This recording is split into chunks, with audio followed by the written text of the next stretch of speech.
Hello and welcome back to US Podcast. Hi, everyone. We are very happy to see you here today. If you want to improve your English and feel more confident when you speak, make sure you follow this podcast and listen every day. Now let's begin. Today we're talking about a situation that almost every learner knows very well. When you don't understand something someone said. And it happens a lot. It happens to native speakers too, not just English learners. True. Sometimes you're listening and suddenly your brain goes blank. You hear sounds, but you don't understand the message. Or the other person speaks too fast or uses a word you don't know. And here's the thing, many learners get nervous in that moment. They feel embarrassed or afraid to ask. Which is funny because asking is normal. It's how communication works. Reassuringly, so let's talk about how to handle that moment in English in a relaxed, natural way. First, let's share a quick story. Last week, my neighbor told me about his new job. He spoke really fast and used some technical words. Did you understand him? Not at all. For the first 10 seconds, I smiled and nodded. Then I stopped myself and said, "Sorry, can you say that again?" He repeated it slowly, and it made sense.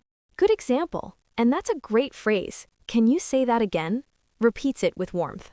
Simple, friendly, and very common.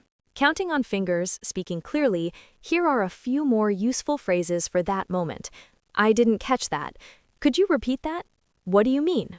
Emphasizes each one. These phrases are short and help you stay in the conversation. They are better than just smiling and pretending that everything is fine. Warmly, and they show that you are interested. People appreciate that. Seriously, validating. Many learners think asking will make them look weak or not smart, but the opposite is true. Asking helps everyone understand each other. Gently reminding, also remember that your goal is communication, not perfection. Pauses for emphasis. Yes, when you don't understand something, the goal is to keep the conversation alive, and you don't need long sentences or complex vocabulary. Short is good. Giving examples, light tone. For example, I didn't get that. Say again. That word is new for me. Speaks naturally, not stiffly. Approvingly. Light, simple, real-world English. Curious, engaging the listener. Before we move forward, let me ask you something. Have you ever been in a situation where someone explained something and you understood nothing but you didn't ask? Pauses, expecting internal reflection. Vulnerable, honest. I have, many times. In fact, I used to do that in a language class when I was younger. I was afraid to look silly, but in the end, I lost more because I didn't learn. Regretful but wise. And that's why today's topic is important. If you want to speak better English, you need to practice asking questions, especially when you don't understand, driving home the message. Energized, transitioning. In the next part, we'll talk about how this happens in daily life and the best phrases to use with friends, family, and strangers. So let's look at how this happens in normal daily life. Because most confusion doesn't happen in the classroom, it happens in real conversations. Emphasizes reality versus classroom. Yeah, situations like ordering food, asking for directions, talking to neighbors, or dealing with small problems. For example, imagine you're at a coffee shop. The barista asks for here or to go. Many learners don't understand that question at first. It sounds fast, and the rhythm is different. If you don't understand, you can say, "Sorry, what does that mean?" Or, "Can you say that more slowly?" And the barista will explain that for here means you drink in the cafe and to go means takeaway. And it's totally normal to ask. They hear that every day. Another common situation is when someone gives directions. People often speak fast when giving directions because they're thinking while talking. Right. And directions use many verbs like turn, go, cross, continue, follow. If you miss one small word, you might go to the wrong place. So if you're confused, you can say, "Sorry, could you repeat the last part?" Or, "One more time, please." You don't need to stop the whole explanation. Just ask for the part you missed. There's also the supermarket situation. Sometimes employees ask quick questions like, do you want a bag? Do you have points card, debit or credit? If you don't understand, just say, "Sorry, can you say that slower?" Or, "Sorry, that's new for me." Short, simple, polite. And tone matters. You don't need to sound scared or stressed. You just sound curious. I like that word, curious. It changes the mindset. Instead of thinking, "I failed," you think, "I want to know." Here's another everyday moment. talking with friends. Friends usually speak faster than teachers, and they use slang or informal phrases. For example, someone might say something like, I'm starving. That means very hungry. But beginners might think starving means something serious about food. Or someone says, hang out. It just means spend time together.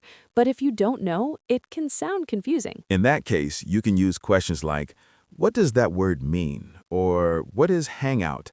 And your friend will explain. Also, don't be afraid to ask for repetition multiple times.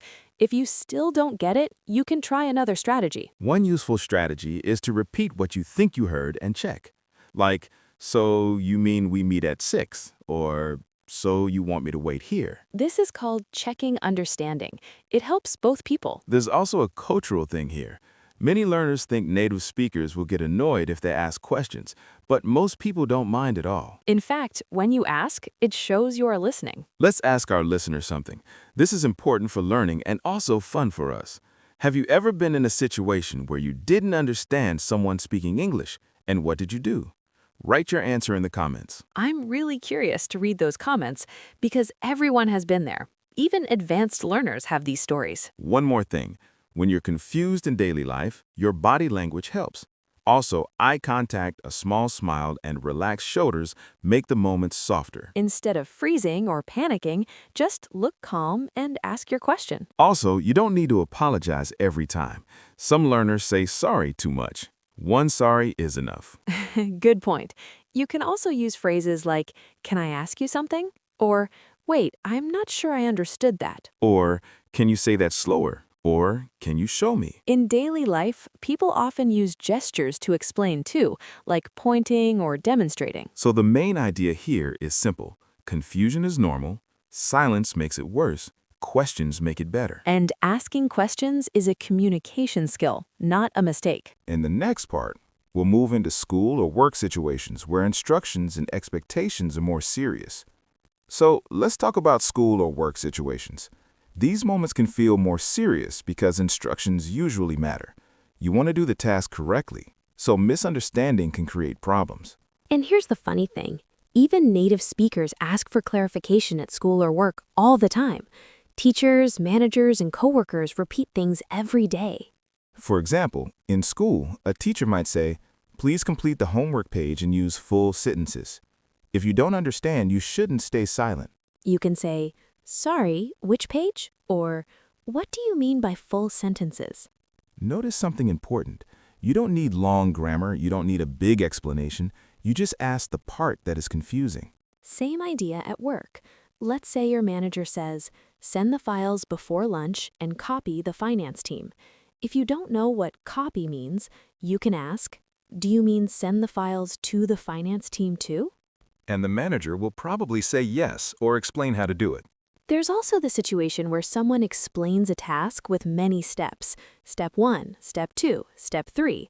It can be easy to get lost. In that case, you can stop after a step and ask, can you repeat step 2? Or can you show me step 3? And these questions show that you care about doing the job correctly. A lot of learners feel shy because they think their English is not good enough, but teachers and managers prefer questions over mistakes. And in many companies, asking for clarification is part of the culture. It's expected. Also, sometimes the problem is vocabulary. For example, if your coworker says, we need to review the invoice. If you don't know invoice, you can ask, what is invoice? And the coworker might say, it's a bill or a document about payment. When the unknown word is important for your task, you want to make sure you really get it. Another strategy is to use your own words and check. For example, so you want me to send the email today? Or, so the deadline is tomorrow. This technique is called confirming. It's very common and very useful. And it keeps the conversation clear. They say something, you repeat it in your words, and they confirm yes or no. You can do the same thing in school. For example, if the teacher says, remember to bring your report on Monday, you can say, so I need to bring it on Monday morning, right? This helps prevent small but important mistakes. Another thing that scares learners is speed. Sometimes teachers or coworkers speak too fast without noticing. In that case, you can say, can you slow down a little? Or can you speak more slowly, please? Notice the difference between repeating and slowing. Repeating means say again, slowing means say but slower. There's also the situation where you don't know what the person means emotionally. For example, someone says, "I need this soon." What does soon mean? 1 hour, 1 day, 1 week? Good point. If you don't clarify, you might make a mistake. You can ask, when do you need it? Or what time is this due? These questions sound natural in English workplaces. And they prevent confusion and stress. We should also mention emails. Emails are great for clarification because you can read slowly and think. If someone writes instructions and you don't understand, you can reply with, "Can you explain the second part?" Or, "I don't understand the word invoice. Can you give an example?" Examples are very helpful. If you ask, "Can you give an example?" the person will usually show you what they mean with a simple situation. And examples make abstract words more concrete. Another helpful phrase is, "What should I do first?" because sometimes the order is confusing. And for deadlines, you can ask, "What is the latest time?" Or, "When is this due?" So the big idea is in school and work situations, asking questions is part of communication. It helps you avoid mistakes and shows that you want to do things correctly. And people respect that. Silence is what creates problems later. In the next part, we'll talk about what to do when you don't know a word and you need to describe it. Now let's talk about moments when you don't know a word. This is one of the most common problems for learners. You're in a conversation, you want to say something, but you don't know the word in English. And this moment can feel frustrating. You have the idea clearly in your mind, but you can't express it. The good news is you don't need the perfect word to communicate. You can describe it. You can explain it in simple language, or you can compare it to something else.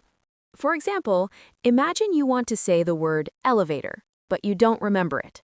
You could say, "the machine that takes people up and down in a building." It's not perfect, but people understand it. Another example, you don't know the word wallet. You can say, "the small thing where I keep my money and cards." This method is called describing. You explain the function or purpose of the thing instead of naming it. You can also describe using category words. Category words are general words like animal, fruit, tool, vehicle, clothing. For example, if you forget the word cucumber, you can say, "It's a vegetable, long and green. You use it in salad." Or if you forget microwave, you can say, "It's a kitchen machine that heats food very fast." These descriptions are clear, simple, and effective. And here's something interesting. Native speakers describe things like this too when they forget words. True. Everyone has had the moment of saying, "that thing," the thing you use to remove bottle caps. And the other person says, "You mean the bottle opener?" Exactly. So describing is natural in all languages. Another useful strategy is comparing. You can compare something to something similar. For example, if you don't know the word backpack, you can say, "It's like a bag, but for your back." Or, if you don't know the word balcony, you can say, "It's like a small outside space attached to an apartment." Comparing gives a quick mental picture. And pictures help the listener guess the missing word. Another option is to ask directly, "What is the word for," and then describe the thing. For example, what is the word for the place where you buy medicine? And someone might answer, "That's a pharmacy." You can also ask, "What do you call the tool for cutting paper?" And someone might say, "Scissors." Simple, natural, and helpful. Now let's talk about asking when you don't understand a word someone else uses. That's another skill. Someone might say, "The forecast looks bad tomorrow." If you don't know forecast, you can ask, "What does forecast mean?" And they might say, "It means the weather prediction for the next days." Sometimes you don't need a full definition. You just need an example. So you can ask, "Can you give an example?" And the person might say, "For example, the forecast says it will rain tomorrow." This makes the meaning clear through context. Context is powerful. Sometimes you can learn a word without asking, just by listening to the whole sentence. And if you're still unsure, you can ask again, but this time, check your understanding. For example, "So forecast is like weather information for the future." And the person might say, "Yes." Also, don't worry about bothering people. Most speakers enjoy helping learners because it makes the conversation smoother. There's also a trick many learners don't use enough, using related words. For example, if you don't know gloves, you can say the clothing for the hands. Or if you don't know charger, you can say the thing that gives power to my phone. These small tricks keep communication alive, even when vocabulary is missing. And the important mindset here is that language is not about perfection. It's about ideas. If you can express the idea, the conversation continues. And every time you ask for a word or describe something, you learn faster. You get comfortable and your vocabulary grows. In the next part, we'll look at strategies for listening, like how to buy time, how to check understanding, and how to ask questions without stopping the conversation.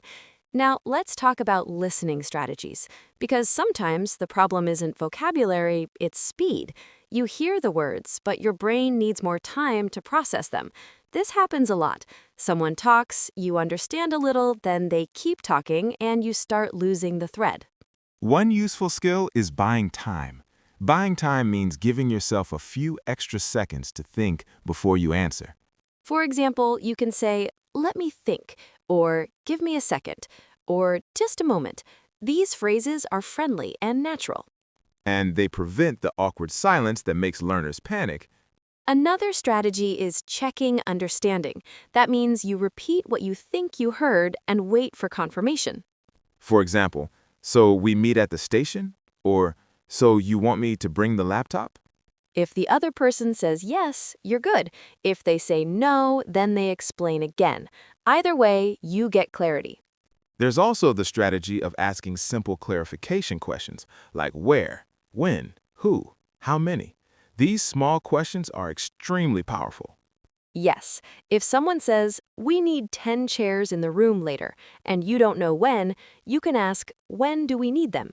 Or if someone says, "Please send the files," you can ask to whom or who should get them. Small questions reduce confusion more than long sentences. Another thing to pay attention to is tone. Sometimes tone gives information that the words don't. For example, if someone says, "Can you do that soon?" with a serious tone, it usually means quickly. If the tone is relaxed, it might mean when you have time. And context gives clues. If you're at work and someone looks stressed, soon probably means immediately. Here's another skill, asking for examples. If you hear a new word or vague instruction, you can say, "Can you give an example?" People love examples because they make ideas concrete. And your brain learns faster with examples than with dictionary definitions. Another listening trick is focus on key words. You don't need to understand every single word. For example, if someone says, "Tomorrow morning we're meeting at the library to study for the exam, and then we'll take a break for lunch," you really just need library, study, exam, lunch, and tomorrow morning. The rest you can ignore for now. Beginners often try to catch every word and get overwhelmed. Yes, real listening is selective. You listen for what matters. Also, don't underestimate the power of asking people to repeat slower instead of louder. Many people just repeat louder automatically, which doesn't help. So if you need clarity, say, "Can you speak more slowly?" Not, "Can you speak louder?" And if someone uses slang or idioms and you get lost, you can ask, "What does that mean?" Or "What do you mean by that?" People usually switch to simpler words when you ask that. Another helpful tool is gestures. If you're unsure, you can use hand signals like pointing, or you can show what you mean. Language learners often forget they can use their body. Communication is not just words. Listening also improves when you relax. Anxiety reduces comprehension. When learners panic, the brain stops processing. I've seen that many times. Students understand more when they smile and breathe. And here's something interesting. Native speakers don't understand everything either. They ask questions all the time. For example, if someone speaks with a strong accent, even natives say, "Sorry, what did you say?" Or, "Could you repeat that?" So asking questions is not a language problem. It's a human problem. And the more you do it, the easier it becomes. It becomes a habit instead of a scary moment.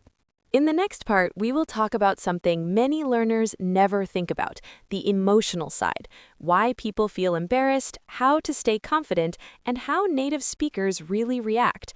Now, let's talk about the emotional side, because not understanding something is not only a language problem, it's also a confidence problem. Many learners feel embarrassed when they don't understand. They think other people will judge them. But here's the truth. Most people don't care. They just want clear communication. They don't expect perfection. And in many cases, the native speaker won't even notice your mistakes. They're just focused on the conversation.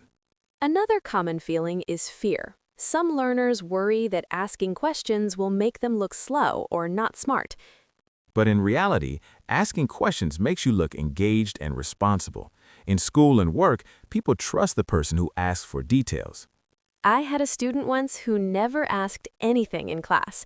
After one exam, she told me she didn't understand half of the instructions, but felt too shy to ask. Her score was low not because she was bad, but because she stayed silent. Silence is expensive. It costs you clarity and sometimes results. Another emotional problem is pride. Some learners don't want to show that they don't know something. They prefer guessing. Guessing works sometimes, but in communication, it usually creates more confusion. Also remember that misunderstanding is universal. Even native speakers misunderstand each other because of noise, accents, speed, culture, or context. For example, when I traveled to Scotland, I understood almost nothing for the first 2 days. The accent was heavy for me. See, so language skill is not the only factor. Accent differences can confuse anyone. Another emotional point is patience. You need patience with yourself. Learning a language takes time, and comprehension grows slowly. And instead of thinking, I'm not good, you can think, I need to ask one more question. That mindset changes everything. Exactly. Native speakers usually respect learners who ask questions because it shows courage and effort. Exactly. People appreciate honest communication. Saying, I didn't understand, is better than pretending you did. There's also cultural variation. In some cultures, asking questions is seen as rude or disrespectful, but in English-speaking cultures, asking is normal and healthy. Yes, if you don't ask, people may assume you do understand, so they continue speaking at the same speed with the same words. Another emotional trick is to celebrate small wins. For example, the first time you ask someone to repeat and they repeated without problems. That's success. Or the first time you described a word you didn't know and the other person guessed correctly. These moments build confidence layer by layer. So the emotional lesson is simple. Confusion is normal. Asking is normal. The conversation doesn't break because you ask. It becomes stronger. In the next part, we'll listen to 2 longer example dialogues showing everything we talked about in real action. Let's put everything together with some longer examples so our listeners can imagine real situations. Good idea. First situation, 2 friends making plans. No formal language, just normal, casual English. I'll play the friends speaking fast, and you play the learner who needs clarification. Ready? So, tomorrow morning, we're meeting at the new place across from the big supermarket. After that, we'll grab something to eat and then maybe hang out at the park for a bit. Wait, hold on. Which supermarket? The big one near the bus station. Got it. And what time are we meeting? Around 10, but if you need more time, we can do 10:30. 10 is fine.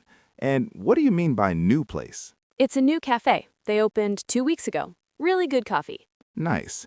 And when you say hang out, you mean just relax and talk, right? Exactly. Just spend time together. Great. That makes sense now. See? Small clarification questions keep the plan clear and there's no confusion. And notice something. I didn't use complicated grammar. I used short questions. Which supermarket? What time? What do you mean? And it worked. Now, let's do a second situation. This one is a workplace situation. I'll be the manager, and you can be the employee learning new instructions. Okay, go ahead. So, for the report, I need you to organize the numbers and then send them to finance before lunch. After that, make sure the summary page is printed and placed on my desk. Gives instructions professionally. Sorry, can you repeat the first part? Sure. Organize the numbers and send them to finance. What do you mean by finance? The finance department, the team that handles money and accounts. Got it. And when do you need the files sent? Before lunch. So around 12. Yes, 12 is perfect. And after that, you want the summary printed and placed on your desk, right?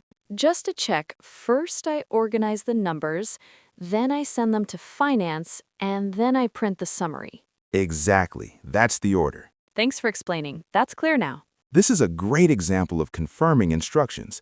You repeated the steps and checked the order. And notice again, no long speeches, just simple questions.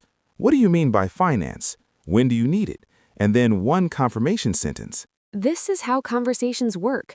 When you don't understand something, you ask small questions, the other person adjusts, and communication continues smoothly. And the best part is that these strategies build confidence. Every time you ask one good question, the next time becomes easier. Learners often think asking questions will stop the conversation, but actually, it keeps the conversation alive. Now, we're almost at the end. In the next part, we'll look at the most useful takeaway phrases and a short closing message. So before we finish, let's give our listeners some useful takeaway phrases they can use when they don't understand something. Good idea. These are short, simple, and natural. First group, asking for repetition. You can say, "Can you say that again? I didn't catch that. One more time, please." Second group, asking for slower speech. You can say, "Can you speak more slowly? Slow down a little, please. I need more time to understand." Third group, asking for meaning. You can say, "What does that mean? What do you mean by that word? Can you give an example?" Fourth group, describing missing vocabulary. You can say, "How do you call?" and then describe the thing, or you can say, "It's something that," and then explain the function. Fifth group, confirming information. You can say, "So we meet at 10? So you want me to send it today? So the deadline is tomorrow." Last group, buying time. You can say, "Just a moment. Let me think. Give me a second." These small phrases make a big difference. They keep the conversation moving and reduce stress for everyone. And here's one final message. Not understanding something is normal. It doesn't mean you are bad at English. It means you are learning. Native speakers ask questions too. They say, "Sorry, what?" all the time. Communication isn't about knowing every word. It's about staying in the conversation, asking questions, and expressing your ideas in the best way you can. And the more you practice these strategies, the faster your confidence will grow. Keep learning, keep asking, and keep speaking. You're improving every time you try. Thanks for listening, and we'll see you in the next episode of US Podcast. Bye, everyone.